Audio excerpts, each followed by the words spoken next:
Hello everyone, this is Mumbo here, welcome back, and today we're going to be taking a look at a bunch of Minecraft security systems that you can build in your survival worlds. Now these are pretty simple ways to keep intruders out of your base and stopping them from stealing all your things, so I'm not going to talk about them for too long. How about I show you what I've got for you. So the first build that we're going to be taking a look at today is known as the Simple Passcode Reader. As you can see from my inventory, I've got two different stacks of items. At least they look the same, but they are actually different. One of them is called Password, the other one has got the standard name of Redstone. Now if you place the redstone in the dropper and hit the button, as you can see we do not get ourselves a redstone output.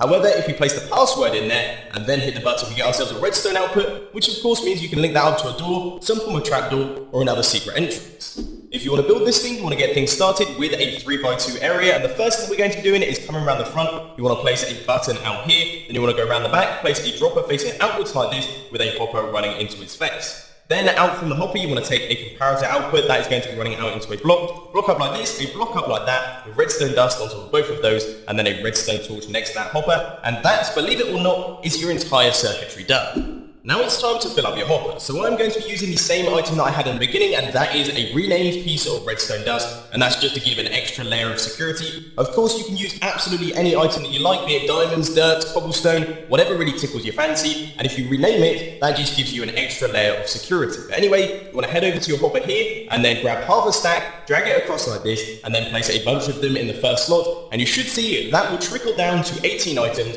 then it will stop. So now we have ourselves a working system. If we were to place an item in this dropper, hit the button, it would give ourselves a redstone output. Now one thing to note is that you can take a redstone output from this block here using a repeater, or you can take an output from the redstone torch, whatever you really want. This next Minecraft security system, it uses an item frame to give an output on a certain rotation. So if you just spin this redstone torch around, as you can see we don't have a redstone output until of course we reach this level in which we have a redstone output. Then if you go on to the next one, it actually gets cut off. So this will only activate if you get the right position in the item frame, which makes it pretty useful.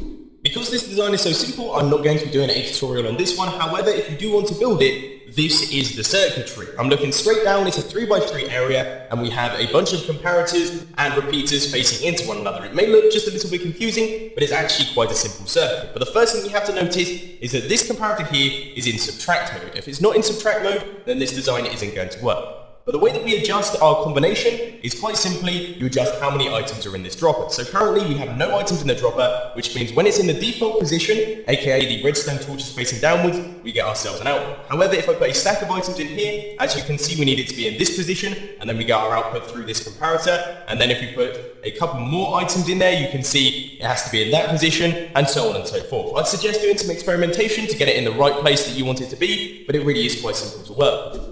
This final design pretty much follows on from the previous one that we just looked at. This is an item frame combination log that has over 4,000 possible combinations. Now my combination is down on this one, across on this one, upwards on this one, and to the right on this one. And as you can see, if we head around the back, we get ourselves a redstone output through this redstone torch.